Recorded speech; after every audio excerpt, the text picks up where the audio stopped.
ഇറാന് നേരെ ആക്രമണം പുനരാരംഭിച്ചാൽ ശക്തമായി തിരിച്ചടിക്കുമെന്ന് മുതിർന്ന ഇറാൻ സൈനിക കമാൻഡർ അലി അബ്ദുല്ലാഹിയുടേതാണ് പ്രതികരണം. അതിനിടെ ചർച്ചകൾക്കായി ആദ്യ US പ്രതിനിധി സംഘം ഇസ്ലാമാബാദിൽ എത്തിയെന്ന് അൽ ജസീറ റിപ്പോർട്ട് ചെയ്തു. നാവിക ഉപരോധം പിൻവലിക്കാതെ ചർച്ചയ്ക്കില്ല എന്ന നിലപാടിൽ ഉറച്ചു നിൽക്കുന്ന ഇറാനെ അനുനയിപ്പിക്കാൻ മധ്യസ്ഥ രാജ്യങ്ങളുടെ ശ്രമം തുടരുകയാണ്.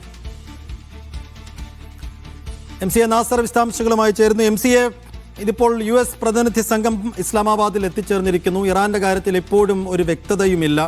നാവിക ഉപരോധം അവസാനിപ്പിക്കാതെ ഒരു ചർച്ചയ്ക്കുമില്ല എന്ന് ഇറാൻ നിലപാടെടുക്കുന്നു. പക്ഷെ അങ്ങനെ ഒരു ഉപരോധം അവസാനിപ്പിക്കുന്നില്ല, അല്ലെങ്കിൽ നാവിക ഉപരോധവുമായി ബന്ധപ്പെട്ട ഒരു ഉറപ്പും ഇപ്പുറത്തുനിന്ന് US നൽകുകയും ചെയ്യുന്നില്ല. അങ്ങനെയെങ്കിൽ ഇറാനെ അനുനയിപ്പിച്ച് ഈ മധ്യസ്ഥ ചർച്ചയിൽ പങ്കെടുപ്പിക്കാൻ മധ്യസ്ഥ രാജ്യങ്ങളുടെ എന്തെല്ലാം ശ്രമങ്ങൾ നടക്കുന്നുണ്ട്, അത് റിസൾട്ട് കാണുമെന്ന പ്രതീക്ഷയുണ്ടോ?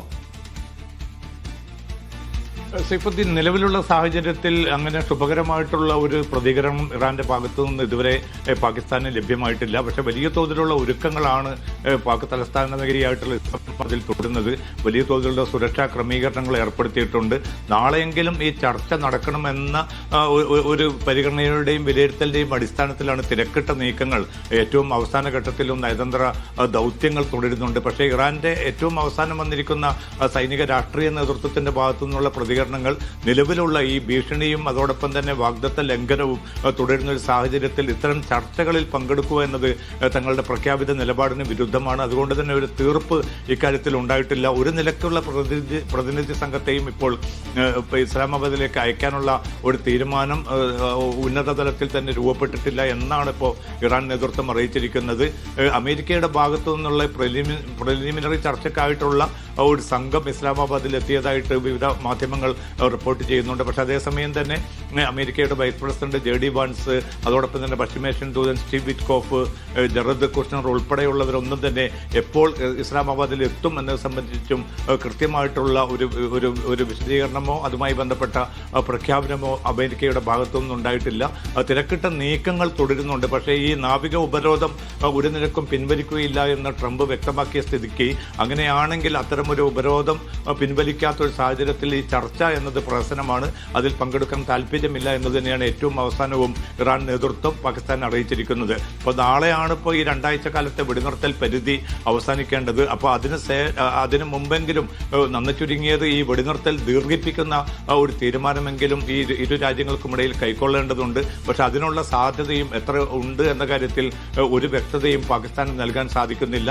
അതുമാത്രമല്ല, കൂടുതൽ ശക്തമായിട്ടുള്ള പോർവിളികളാണ് അമേരിക്കയുടെ ഭാഗത്തു നിന്നും ഇസ്രായേലിന്റെ ഭാഗത്തു നിന്നും ഉണ്ടാകുന്നത്. കാരണം എല്ലാ അർത്ഥത്തിലും കടുത്ത പ്രത്യാക്രമണങ്ങൾ ഇറാന് നേരെ പുനരാരംഭിക്കുമെന്ന മുന്നറിയിപ്പ് ട്രംപ് നൽകുന്നു. അതോടൊപ്പം തന്നെ ഇസ്രായേൽ പ്രധാനമന്ത്രി നെതന്യാഹു അത് നൽകുന്നു. കാരണം ആ ഒരു സാഹചര്യം നിലനിൽക്കുന്ന ഒരു ഘട്ടത്തിൽ ഒരു സമവായ നീക്കങ്ങളിലേക്ക് നയതന്ത്ര ദൗത്യങ്ങൾ മുന്നോട്ട് കൊണ്ടുപോകാനുള്ള മധ്യസ്ഥ രാജ്യങ്ങളുടെ ശ്രമങ്ങളും ഏറെക്കുറെ പരാജയത്തിലേക്ക് നീങ്ങുന്നതായിട്ടാണ് ഏറ്റവും അവസാനം റിപ്പോർട്ടുകൾ ലഭ്യമാകുന്നത്. ഇനിയിപ്പോൾ ഇന്നുള്ള ഏതാനും മണിക്കൂറുകൾ, രാത്രിക്കകമെങ്കിലും ഇറാനെ അനുനയിക്കാനോ ഇറാനെ ചർച്ചയിലേക്ക് കൊണ്ടുവരാനോ സാധിച്ചിട്ടില്ല എങ്കിൽ പിന്നീട് വീണ്ടും ആക്രമണം പുനരാരംഭിക്കുന്ന ഒരു സാഹചര്യത്തിലേക്കായിരിക്കും കാര്യങ്ങൾ നീങ്ങുന്നത്. ഇറാൻ സൈനിക നേതൃത്വം അതുമായി ബന്ധപ്പെട്ട മുന്നറിയിപ്പുകൾ നൽകുന്നുണ്ട്. തങ്ങളുടെ സേന എല്ലാ അർത്ഥത്തിലും സജ്ജമായി നിലയുറപ്പിച്ചിരിക്കുകയാണ്. അതിശക്തമായിട്ടും ഏറ്റവും അമേരിക്കയുടെ നാവിക ഉപരോധം മാത്രമാണോ ഈ സമയത്ത് ഈ ചർച്ചയിൽ പങ്കെടുക്കാതിരിക്കാൻ ഇറാന്റെ ഉപാധിയായി കരുതുന്നത്? അങ്ങനെ ഇറാൻ ഒരു തരത്തിലും വഴങ്ങാതെ നിൽക്കുന്ന മുറയ്ക്കൊരു പക്ഷേ ആ നാവിക വിരോധം പിൻവലിക്കാൻ അങ്ങനെ ഒരു വഴങ്ങൽ അമേരിക്കയുടെ ഭാഗത്തുനിന്നുണ്ടാകാൻ സാധ്യതയുണ്ടോ MCA? സൈഫുദ്ദീൻ, ഇതിൽ അമേരിക്കൻ പ്രസിഡന്റ് പല ഘട്ടങ്ങളിലായിട്ട് ഇപ്പോൾ ഇന്നലെയും ഇന്നൊക്കെ വ്യക്തമാക്കിയിരിക്കുന്ന നാവിക ഉപരോധം അതിശക്തമായി തന്നെ തുടരും. ഒരു കരാറിലേക്ക് ഇറാൻ തയ്യാറാവുകയാണെങ്കിൽ, ആ കരാർ യാഥാർത്ഥ്യമാവുകയാണെങ്കിൽ അതോടുകൂടി നാവിക ഉപരോധം ഉൾപ്പെടെയുള്ള നേരത്തെ ഇറാനുമേൽ ഏർപ്പെടുത്തിയ സാമ്പത്തിക ഉപരോധം ഉൾപ്പെടെയുള്ള എല്ലാ നടപടികളും പിൻവലിക്കുമെന്ന ഒരു നിലപാടിലാണ് അമേരിക്കൻ ഭരണകൂടം ഇപ്പോൾ എത്തി നിൽക്കുന്നത്. പക്ഷേ ഇത് ചർച്ചയ്ക്ക് വലിയ തോതിൽ വിലങ്ങുതടിയാവുന്നുണ്ട്. ഈ പ്രതിസന്ധി മാറണമെങ്കിൽ നാവിക ഉപരോധത്തിൽ നിന്ന് അമേരിക്ക പിൻവാങ്ങണമെന്ന് പാകിസ്ഥാൻ സൈനിക മേധാവി അസിം മുനീർ ഇന്നലെ നേരിട്ട് തന്നെ ട്രംപുമായുള്ള ടെലിഫോൺ സംഭാഷണത്തിൽ വ്യക്തമാക്കിയിരുന്നു.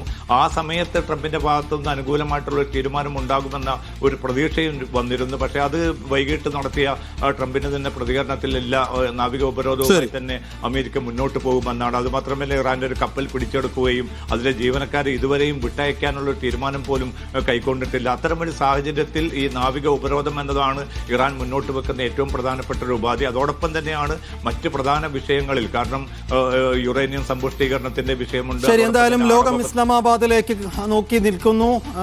US-ന്റെ പ്രതിനിധി സംഘം അവിടെ എത്തിച്ചേർന്നിട്ടുണ്ട്. പക്ഷേ ഈ ചർച്ചയിൽ, ഈ സമാധാന ചർച്ചയിൽ അല്ലെങ്കിൽ മധ്യസ്ഥ ചർച്ചയ്ക്ക് ഇറാൻ ഇപ്പോഴും എത്തുമോ എന്ന കാര്യത്തിൽ ഒരു ഉറപ്പുമില്ല.